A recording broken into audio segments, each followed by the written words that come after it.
I think it's quite clear, just based upon the data and what we know, is that theft is off the charts in California. People, serial thieves are just really running rampant. It's hitting our grocers and our retailers just astronomically, and really these people have no shame, and they just go in and rip people off left. Well, there's no penalty anymore. Well, there's no real penalties anymore. We've reduced basically all theft to misdemeanors, and you can go into 5 stores 5 different times and steal, $900 worth of goods, and you get a straight misdemeanor. And so there's really no consequences anymore. So this initiative will allow us to have that felony prosecution on the 3rd conviction, and we would reduce the amount down to $250, because quite frankly, I think the voters and the citizens agree that upon your 3rd conviction, it's just time to go. Because right now it's a felony, but you have to steal more than $950. So if you can't, you're thieving below $950, you're never going to get a felony charge.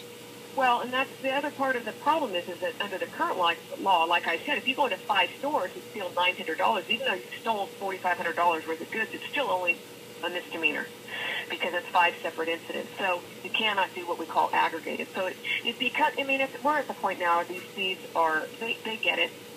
They have so little shame. All you need to do is watch store surveillance videos, and you'll see it, and it's absolutely disgusting. And so it's time for us to, I want people to get drug treatment. No, hands down, that's what we want. But we have no stick anymore to get folks into that. This initiative is a very measured initiative, because we're not trying to put them back in prison. We're trying to say, if you get a felony, you're going to go to your local county jail, and you have an option. You go to drug treatment, or you're going to spend some time in jail so that we can take you off the streets and quit stealing. Yeah, there's a lot of people that believe that Prop 47 is really getting to the homeless problem. I think, I myself, you look across California, homelessness is up 30%. You look at some of the jurisdictions collecting data, upwards of 75% of those folks that are homeless are on some kind of post-release supervision, parole, probation, something like that. So, there's a reason that homelessness is up 30%. I have empathy for the homeless, but I don't have empathy for people that commit crime. Now, let's talk about another important one, and of course, here in Southern California, we suffered a big loss earlier this year when a Whittier police officer was murdered.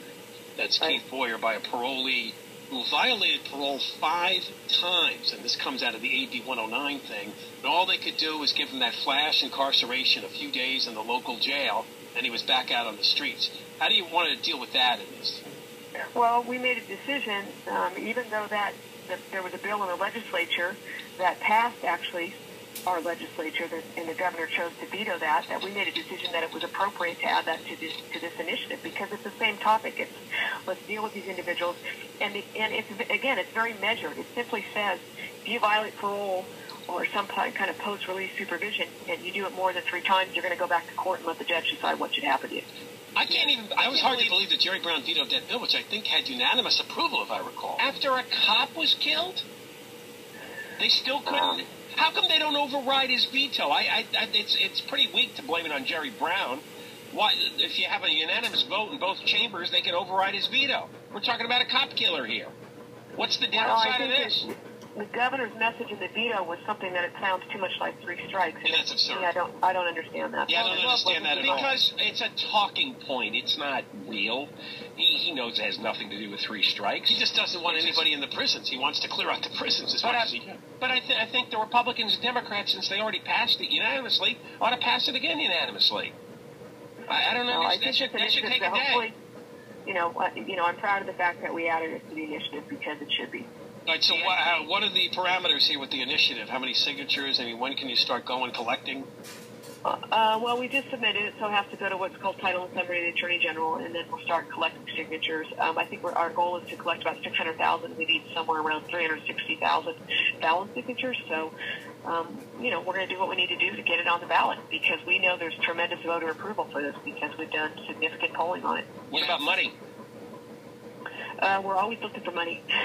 So we're going to do everything we can to raise that money, and, I think it's time. It's time for this to happen, and as I said before, it's very measured. It's not designed to blow up the prison population. It's designed to make sure that people that were sentenced by a judge for crimes that are truly violent should not be getting out at a fraction of their sentence.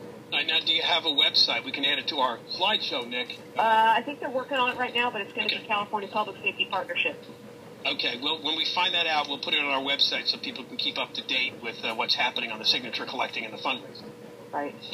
All right, thanks for coming on. All right, thanks you guys very much. Appreciate it. All right, that is the Sacramento County District Attorney Anne Marie Schubert.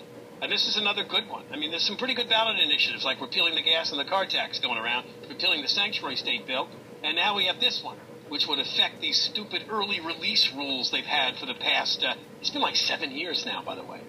Starting with AB 109, now Prop 47, Prop 57, because Jerry Brown doesn't want anybody in the state prisons. That's why he vetoed that bill. He doesn't want anybody being returned to state prison. Like, he's very anal retentive about it. I got these numbers low, I'm going to keep them low. I think all the legislators were a bunch of phonies. They knew he was going to veto it, and they thought they could run on a safe vote. Yeah, like what I did. Probably true. To fight the cop killer, they should have had this veto already overridden. There's no excuse. All right, more on crime when we return. John and Ken, KFI, and Deborah Mark. So your chance to win $1,000 coming up.